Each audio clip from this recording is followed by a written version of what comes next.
नमस्कार, मी मनोज पाठक. बातमीपत्रात आपलं स्वागत. वळूयात महत्त्वाच्या बातम्यांकडे. राज ठाकरेंकडून लोकसभा निवडणुकीत पाठिंबा मागणार असल्याचं वसंत मोरेंनी म्हटलंय. राज ठाकरे नाराज आहेत, मात्र त्यांची भेट घेणार असल्याचं वसंत मोरे म्हणाले. पुण्यामध्ये महायुतीचा मेळावा झाला, मात्र त्या मेळाव्यामध्ये राज ठाकरेंनी तर महायुतीला म्हणजे पंतप्रधान नरेंद्र मोदींना बिनशर्त पाठिंबा दिलेला आहे. राज ठाकरेंचा फोटो मात्र त्या बॅनरवरती पाहायला मिळाला. आता ते महाराष्ट्र नवनिर्माण सेनेचे पदाधिकारी, शहराध्यक्ष, शहरातले नेते, थोडा ह्याच लोकांचा थोडा जर कुठं स्वाभिमान शिल्लक असेल तर त्यांनी बोलायला पाहिजे त्या विषयावरती.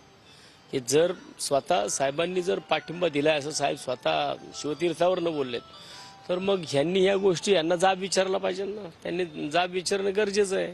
की तो साहेब काय प्रत्येक विषयामध्ये बोलले नाही पाहिजेत. यांना फिरायचे मागं म्हणल्यावरती त्यांनी थोडं विचारणा केली पाहिजे. आता तुम्ही वंचित बहुजन आघाडीचे उमेदवार आहात. याआधी तुम्ही राज ठाकरेंबरोबर काम केलेलं आहे.